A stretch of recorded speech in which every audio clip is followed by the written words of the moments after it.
Having to start all over again, usually at the back of the wrong queue. I don't think we really expect chandeliers, chaise longues or cocktail cabinets at the DHSS, but whoever invented beige paint should have been drowned in a vat of it. Beige, a colour scheme to commit suicide in. I shouldn't be whining, really. I mean, I'm young-ish, fit-ish, I speak English-ish. For those that don't, they have to be pretty hot mime artists to be understood. And for the disabled, well, there's a specially designed DHSS in southeast London with an almost vertical set of 20 steps. Try getting a wheelchair up that, mate, or a buggy and 3 toddlers. It's like some crazy obstacle course from a walk, it's a knockout. Hey, kids, forget about Alton Towers. Let's have a day out at the DHSS. See how long you can go without food, water, or a wee. Brilliant idea. Say you're stuck at the DHSS, though. Best way of passing time is to either knit yourself a complete winter wardrobe or do what everyone else does, play ostriches. I won't look at you, so you won't look at me, so we can't see each other, which means we're not really here, are we?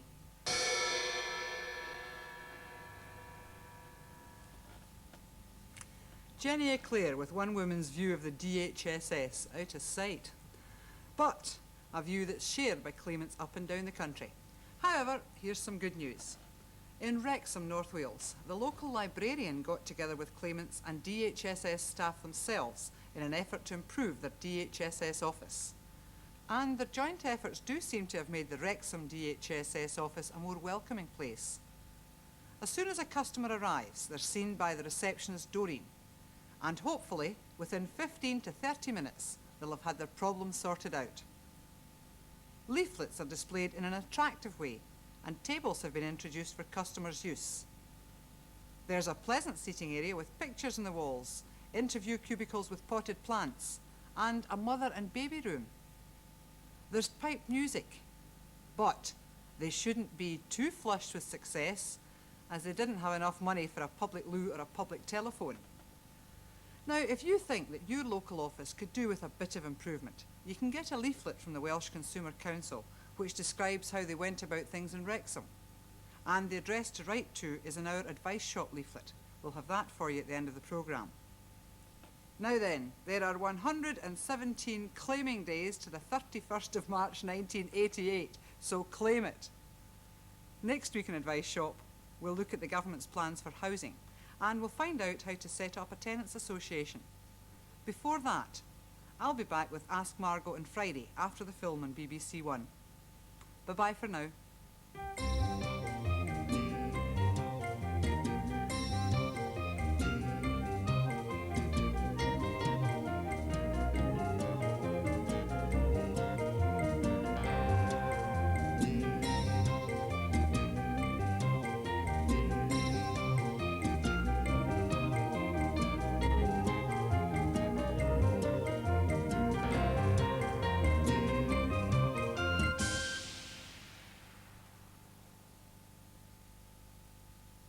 And here again is the address to write to for the Advice Shop leaflet. It's Advice Shop, BBC Television, London W12 8QT. And please mark your envelope, Social Security Update. On BBC2 tonight, Time Watch, Images of a Revolution. What really happened in Russia in October 1917. Christopher Andrew examines the documentary evidence surrounding the events. October 1917. The storming of the Winter Palace in Petrograd, the Russian capital. Perhaps the most enduring image most of us have of the climax of the Russian Revolution. But these scenes are from Eisenstein's feature film October, made 10 years later. A film that has played a major part in shaping the image of the revolution. But historical image can differ widely from historical fact. Even the phrase Russian Revolution is a misnomer. There were, in fact, 2 revolutions in 1917, one in February, the other in October. And our impressions of what happened are coloured both by the available historical source material and our political prejudices. Time Watch, Images of a Revolution, tonight at 8:10 on BBC2. The 6 o'clock news has now started on BBC1. Here on 2, we've the first of 5 films featuring the infamous Academy for Young Ladies. The Bells of St. Trinian's. And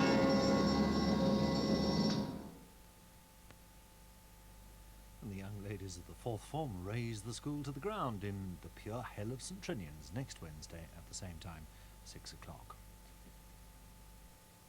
On BBC2 shortly, Selina Scott, Jeff Banks and Karen Franklin invite you into the fashion world in the first of a new series of The Clothes Show. We're here. When you practice, you don't have headphones on. You're hearing a room.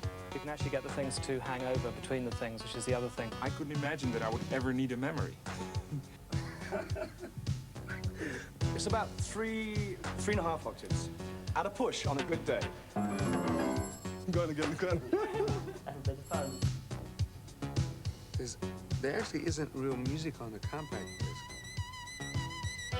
From bicycle chains and vacuum cleaners to the very latest computerized keyboards, a star-studded, rock-ready crew chart the evolution of musical techno-foolery.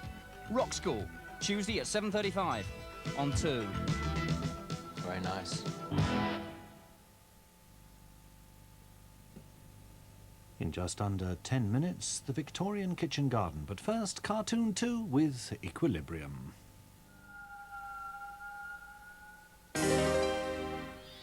There's erudite conversation for the new season on BBC2. Guess what I am now, then? If you like. Right, like I'm square, right? And I've got, like, 2 wheels on me, right? And I'm towed behind a car. I'll give up. No, go on, guess. You're towed behind a car? That's right, yeah. You're a horse box? No! I'm a trailer! I'm a trailer for Smith and Jones, you get it? You want to know what else you are? No, thank you, no. I thought it was good. Mel and Griff, Alas, Smith and Jones return tomorrow at 9 on BBC2.